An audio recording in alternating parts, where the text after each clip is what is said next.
The Mavs, even the series, the 2-game series in Minnesota that beat the Timberwolves. Rudy Gobert played, but it didn't matter. Let's talk about how Luka Doncic sliced up the Wolves late and a little bit of Jalen Brunson tampering talk coming up on today's Locked On Mavs. Luka Doncic, and this is Locked On Mavericks podcast. Dallas Mavericks are NBA champions. Bang! Bang! It's good! And the Mavericks have won the game! If you don't believe, you shouldn't be here.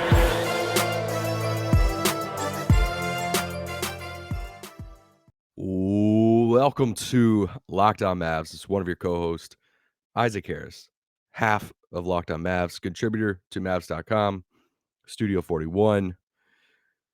And the Mavs, even the series against the Timberwolves. Now, you could be listening to this saying, Isaac, why do you sound weird?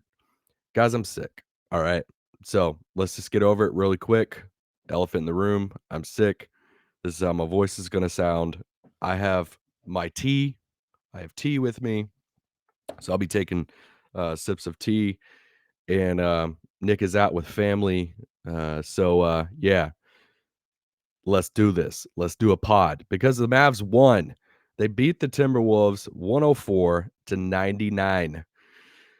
And they bounced back. You know, it's this 2-game series. They've been in Minnesota for about 3 days. Lose that first one, win this second one. So, question for you on YouTube. If you're watching Locked On Mavs on YouTube, it really helps us out if you leave a comment below, anything below, or if you want to leave a comment about this. In the third segment, I'm going to talk about the Jalen Brunson tampering stuff. Do you care about the Jalen Brunson tampering story? Yes or no? Leave a comment below if you care about it, because I don't know. Actually, I know where I stand, but you have to wait for the third segment on that. So thanks for making Locked On Mavs your first listen of the day. Here we are. So Mavs beat the Timberwolves, like I said. Rudy Gobert played in this game, even though at times, I'm going to be honest, I thought they played better defense with him off the floor. There were a few stretches when Minnesota's playing defense with Rudy off the floor that they were switching. They were a little smaller on the floor, obviously. And then when Rudy came in, they were playing a little bit more drop. And it just allowed, Luka and Dallas to kind of feast a little bit more and craft them up a little bit. So it's kind of weird with that. But, when you give up 5 first-round picks and whatever else you gave up for Rudy Gobert, you got to play him. So plays in this game. Obviously, Karl-Anthony Towns didn't play in this game. He's still out, still hurt. But they had Russell, Anthony Edwards, and the rest of their crew. For Dallas, no Dorian Finney-Smith, no Josh Green, no Maxi Kleber. So I was listening to some of the pregame stuff, and I think it was Mark Followell asked Jason Kidd about defense. Obviously you losing Maxi and Dorian. That's 2 of your best defenders. Josh is a great defender off the bench. And Jason Kidd said, hey, next, it's the next guys up. It's Reggie and Tim. And, it's kind of worrisome whenever Tim is one of your primary defenders. But they didn't play that bad of defense this game. They held a team under 100 points. I get it. They scored 99, but it's not 100. So being technical about that. Post-game, Tim Hardaway said that. He looked up at the scoreboard. He's like, hey, anytime you hold a team under 100 points, it's good. I was like, I went back and checked the box score. I'm like, wow, they did? I was like, okay. That's true. 99 is not 100. So I was worried about this going into the game. Rudy scores about eight straight points, it felt like, in the first part of the first quarter. And I'm like, dude, he's going to feast on this team on the inside because, like we pointed out in the first game, huge difference for points in the paint for Minnesota and Dallas. So whenever they have these 2-game series, like NBA teams do now, I like to compare the, game 1 to game 2 kind of. So you're looking at points in the paint. In game 1, just a few days ago, Minnesota had 58 compared to Dallas's 18. Now, it felt like this was a key point for Dallas to focus on in this game because there was a point in the first half that Dallas, in the second quarter, that Dallas already had 18 points in the paint, and Minnesota had 18 points in the paint. I'm like, wow, it's the second quarter, and they've already equaled the total amount of points they had in the paint in game one. Now, the difference, there was still a huge difference by the end of the game. Minnesota finished with 50 points in the paint compared to Dallas's 28. But that's still 10 more points for Dallas in the paint. They made more of an effort of, hey, we're going to get into the paint this game more than the last game. We can't just settle for bad shots on the perimeter or long twos. So they got into the paint a little bit more in this game for Dallas. You look at the fouls. I think if I'm a Timberwolves fan today, I'm bringing up the foul discrepancy or the free throw discrepancy in this game because that's always an easy low hanging fruit to do on a box score because Dallas had 11 less fouls than the first game. So I don't know if this was a point of emphasis. I don't know if it's ever a point of emphasis of like, hey, can we foul less? I feel like that's a common thing that you kind of want to foul less. But 11 less fouls for Dallas. 10 Minnesota had 10 total free throws in this game. So, not complaining. You could also go down the route of saying, all right, so Minnesota had 50 points in the paint, but they only had 10 total free throw attempts.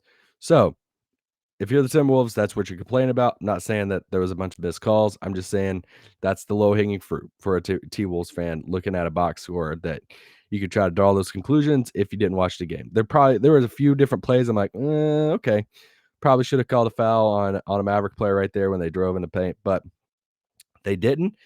And I'm not complaining. Sorry, I just read compare. Minnesota had 24 free throws in game one, by the way. Can I just talk about Dinwiddie real quick? I'll talk about the fourth quarter in the second segment because I think that was the story of the game. The last half of the fourth quarter. But let's talk about Dinwiddie. Dinwiddie went 4 of 8 from the 3-point line, and the guys, the 3-point shooting around Luka is always going to be a thing. There's a great Josh Bowe had a great tweet. Writes at Mavs Moneyball. You'll probably follow Josh on Twitter.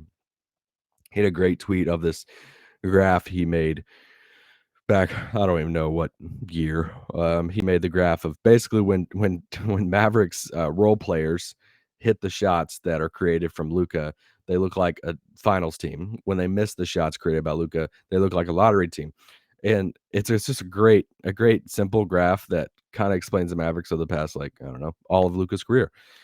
And in this game, we always focus on those two wing spots. Typically, it's Dorian and Reggie. This game, it's Tim and Reggie. Of how many 3-point attempts can Dorian and Reggie get off in a game? In this case, like I said, it's Tim and Reggie. Tim shot 10 threes and Reggie shot 7. That's 17 3-point attempts from those two guys. And what that tells me is Luke is getting into the paint and being a magician and creating these shots for others. And that's the thing. It's like, man, Luka's always going to create these shots for these guys. They just got to hit them. And tonight, Dallas, they only shot 33% from 3, but Tim hit 4 of them. Dinwiddie hit 4 of them, 4 of 8. And I want to bring up Dinwiddie because Dinwiddie's shooting now after this game, he's shooting over 42% from 3. And I think this is kind of getting looked over a little bit. Like, that's a huge deal. Dinwiddie being the starting creating guard next to Luka, shooting 42% from 3, I think is a massive deal for this team. So I was looking at it, I was like, let's just see in the league what that's compared to. So there's only 22 players in the NBA that are shooting over 42% from 3. But here's the other case. A couple of those guys on that list and that 22 players, including Spencer Dinwiddie, but a couple of those guys have shot like 83s this season. You know how many Dinwiddie's taken this season? He's taken 202. So he's taken over 200 threes this season, and he's shooting 42% from 3. So if you look at those 22 players that are shooting over 42% from 3, and then you put the qualifier on it of they've taken at least 200 threes this season, you're looking at 4 players: Steph Curry, Donovan Mitchell, Lauri Markkanen, and Spencer Dinwiddie. He's literally one of the best 3-point shooters in the league right now. And how many of them is he taking off the dribble, sidestep threes, open threes, catch and shoot threes? Like, for a guard playing next to Luka, this is what you ask for from a 3-point shooter. So I think that's a massive thing and so important. There's a lot of frustrating things about this Mavs season, a lot of things that are not fun to watch. But one of the positives this season is Spencer Dinwiddie's outside shooting, and it needs a little bit more love if it was up to me. All right, let's take a quick break, and we'll be right back. Did you know that wow, what about that voice right there? Did you know that driving high is considered driving under the influence? That's right. Driving under the influence of marijuana is against the law in every state, even in states where marijuana is legal. That means driving high could get you a DUI. If you think law enforcement officers can't tell you when you're driving high, can't tell when you're driving high, you're wrong. Your friends can tell. Your coworkers can tell. Even your parents can tell. Everyone can tell. So what makes you think law enforcement officers don't know when you're driving high? Driving under the influence of marijuana can slow your response time and change how you perceive time and speed. So even if you think you're fine to drive when you're high, you're not, because the bottom line is if you feel different, you drive different. And driving high is driving under the influence. So remember, drive high, get a DUI. Paid for by NHTSA. Whew. Guys, thanks for listening to Locked On Mavs. Make your second listen Locked On Sports. Pete Bukowski talking about the biggest stories in sports. Go listen to Locked On Sports after this. All right, I got to take another sip of tea. Sorry. This is part of it. My voice is literally about to die. God, this tea is horrible too. I don't know about y'all, but when you're sick, you have somebody in your life, my case, my wife, who like finds all these like random things. It's like, hey, I want you to take this. And then you like question it. And it's like, yeah, why am I taking this? What is this? It's like, I found this some all natural thing that this lady off, I don't know, Instagram or over friends or something. I'm like, I don't even know what I'm taking, but sure, I'll take it. So if I end up dying pretty soon, this pod is proof. You can use this as evidence. So here we go. Back to the game. I think the story of this game was the fourth quarter. Fourth quarter in this game, when you look at the final stretch of this game, let's just look at a few fourth quarter stats real quick. Luka took 2 shots, and they won the quarter, and they won the game in the fourth quarter. I love seeing games like this because we love Luka. We love Luka takeover games, and they're a lot of fun, right? Like we all enjoy them. But when the other guys win games too, now Luka had a lot to do with this. I'm not taking it, but when the other guys hit the shots at the end of games, I really love that too because it just instills confidence in the team. Like I said, Luka took 2 shots in the fourth quarter of this game. He was tied for fourth on the amount of on shot attempts in the fourth quarter, but Dallas had 29 points compared to Minnesota's 24 there in the fourth. But Mavs shot 60% from 3 in the fourth quarter, and they had that stretch. We all know the stretch if you watch the game towards the end there, to where they hit 5 straight 3-pointers back to back to back to back to back. I think, did I just say 5? Back to back. Yeah, 5. 60%, they hit 6 out of 10 threes in the quarter. And I mean, that's the story of the game. It's going back to that graph. It's going back to the whole thing of like Luka. I mean, Luka was just crafting up their defense like a magician of let me get into the paint, let me do what I do best, and then I'm going to find the open guy. And tonight, the open guy was hitting late. And that was really the story. I mean, I was worried throughout the game. I was like, here we go. Like, if we're gonna lose this game, and it's still we're being honest right now, it still wasn't a fun game to watch, right? Like I didn't have a ton of fun watching this game until the end, until they started hitting shots. I'm like, all right, we pulled out this win. This is good. But it wasn't like a great feeling win. Wasn't walking out of it saying, man, you know what? We're going to the finals. I feel it. Not saying that right now, but Dinwiddie hit 2 threes, Reggie hit 2 threes, Tim hit 2 threes, all in the fourth quarter. And that was just the stretch that ended it. Do want to give a lot of credit to Christian Wood's block. I thought that was a nasty block. One, bold. I mean, I thought Anthony Edwards was going to absolutely baptize Christian Wood there in the fourth. He took off like he was going to dunk, then try to do like a layup and stuff. And that's the thing with Christian Wood at the rim. He'll at least put his hands up. It's not like people are scoring on him and he's like not trying at all, but at least put his hands up. And for that block that he had, I think on McDaniels, McDaniels is up pretty high. And I think on the broadcast, Followell even, where Hart pointed out that he was coming down on the dunk. And that's true because it like bent Wood's hand back. But bold, for Christian Wood to challenge it, and great block from him. So hats off to him. It was a clutch block. It was under a minute to go.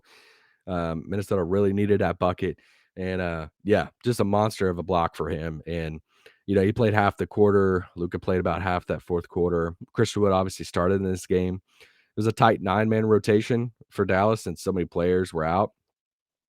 Jaden Hardy's with G League team right now, along with Tyler Dorsey. So yeah, Frank played a little bit in this game, but just nine players played in this game for Dallas, and that's what it came down to. It was at the end. It was Luka creating those plays. Minnesota couldn't hit shots late. They were missing some of their shots. Austin Rivers hit a 3. I'm like, you've got to be kidding me. Why are you still in the league? If we had to rank like top 10 players that I dislike in the league, Austin Rivers is in that top 10. There you go. And what a different game for Naz Reid. It's crazy. Naz Reid put up 27 points the other night, 27 and 9, and then he goes back to coming off the bench. He plays 12 minutes and has 6 points. And it's like, well, y'all kind of look better when you had Naz Reid out there instead of Gobert. Naz Reid could switch a little bit better, could hit the 3, and must be a weird experience for Naz Reid saying, so we won when I played. And yeah. Dallas wins. That's big. They're 16-16. Minnesota 16-16. Question for you guys. Which fan base is happier right now? Dallas or Minnesota? Which fans are more satisfied, more fulfilled right now during the season? Both teams at 500. Say both teams are underperforming. Which franchise is in a better spot? You look at Minnesota, they have Anthony Edwards, Karl Anthony Towns under contract for 2 young, great players, good players, say good. Under contract for a while. You get expiring in D'Angelo Russell. Get a good young defender, McDaniels. And then you did the overpay for Rudy Gobert. Gave up all your draft picks, basically. And then in Dallas, obviously you got Luka, but you're looking for the other parts still. You're looking for the number 2. You're looking for – so it's like Minnesota right now, they have Anthony Edwards. I think that's their building. I think that's their main building piece. They have their number 2, let's say in Cat. They think they did their Drew Holiday trade for Rudy Gobert. Because, right, that's probably what they're thinking, right? Of, hey, whether you think it's Ant or Cat. My wife just started dying laughing. So I was thrown off. Sorry. And then, they have their like Chris Middleton and the other player. And it's like, hey, we're going to empty all the draft picks for the third final piece for us to be a contending team. So they're probably viewing the Rudy Gobert trade as their Drew Holiday trade, except Rudy Gobert's not Drew Holiday. Shocking. Breaking news. So how would you feel? Like, which fan base is happier that they're looking at it saying, man, this stuff's just not clicking, but we've kind of made all of our moves. Unless they trade like a Cat or something like that. Or you look at Dallas and you're sitting there saying, all right, we have Luka, the better player, but we don't have a clear-cut 2. We've at least made a few playoff, appearances and had some playoff moments. Yeah, I just wonder which fan base is happier right now. I'm genuinely curious about that. I don't know many Timberwolves fans in my life, but it's just a question I have, and be curious to see how that is moving forward. All right, let's take another quick break, and then we'll be back. Got to talk about some Jalen Brunson tampering, if that's cool with y'all. This podcast is sponsored by BetterHelp. BetterHelp.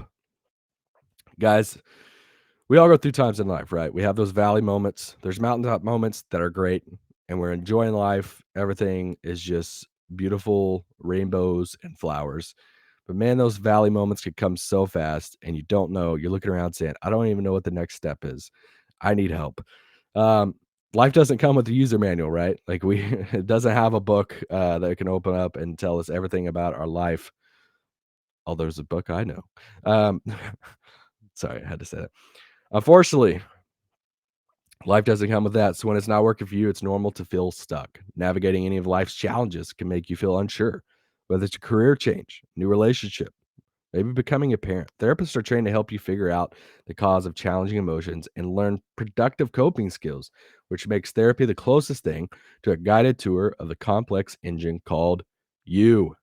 BetterHelp has connected over 3 million people with licensed therapists. It's convenient and accessible anywhere, 100% online. It's the world's largest therapy service. BetterHelp has matched 3 million people with professionals, licensed, vetted therapists, available 100% online. Plus, it's affordable. No waiting rooms, no traffic, no endless searching for the right therapist. Learn more and save 10% off your first month at betterhelp.com/lockedonnba. That's BetterHelp, HELP.com/lockedonnba. All right. Wow. Let me take another drink of my tea. Let's talk about Jalen Brunson.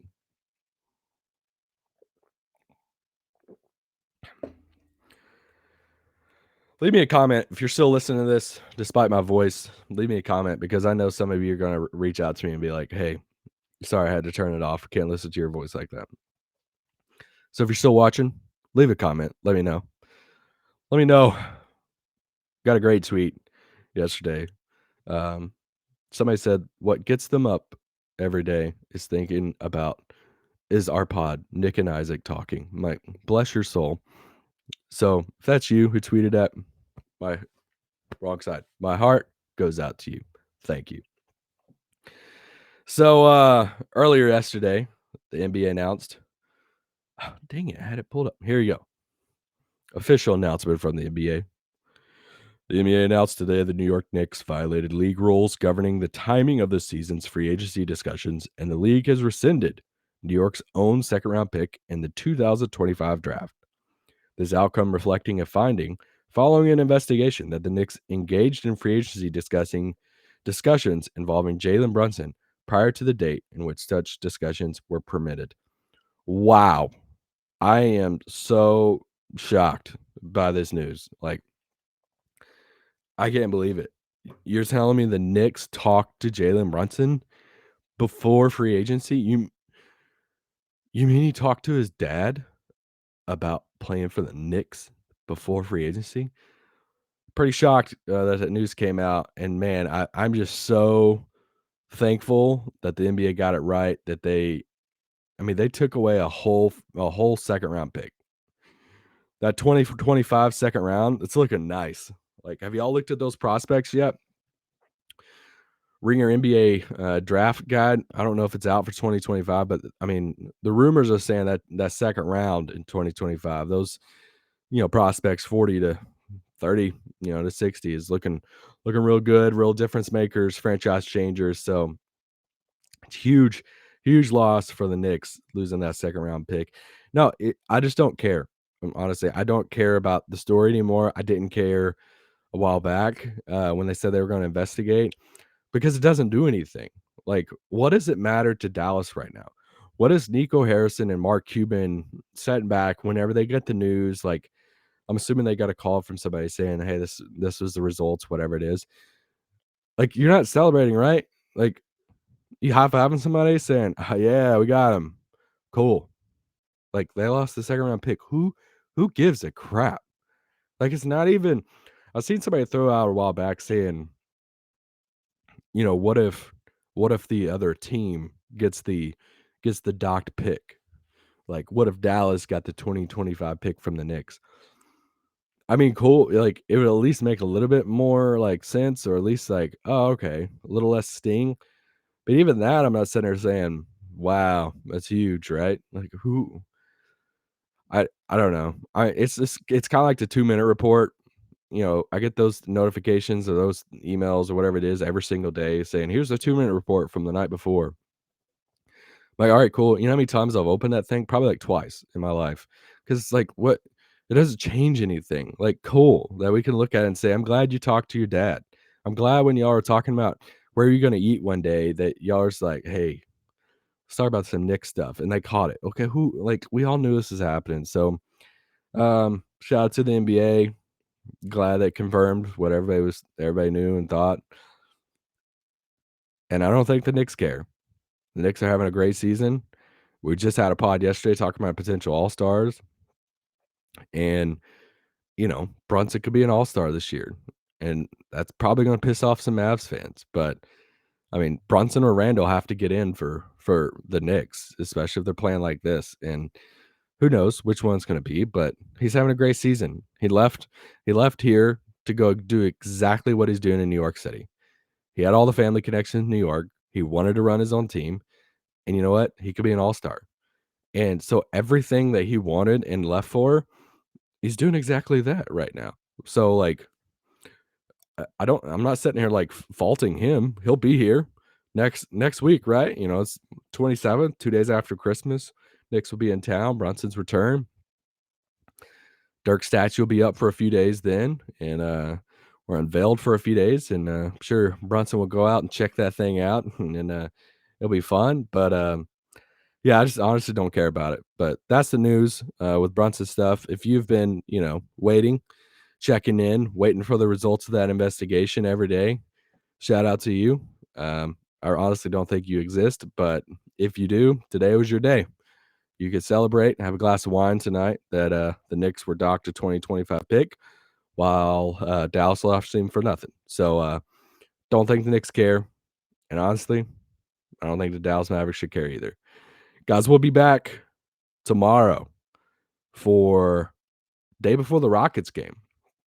Thursday night pod, couple days till Christmas Eve and Christmas Day, which is when the Lakers come to town. It's also the unveiling of the Dirk Nowitzki statue. I'll talk a little bit about Dirk tomorrow, probably on tomorrow's pod, as had some Hall of Fame news come out. But yeah, I'll talk a little bit about that tomorrow.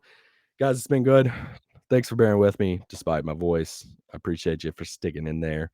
And I'll try to drink more and more tea tomorrow and have this voice a little bit better for you. Peace out. Boom. Would be help if I actually push the button at the end. Let's try this again. Peace out. Boom.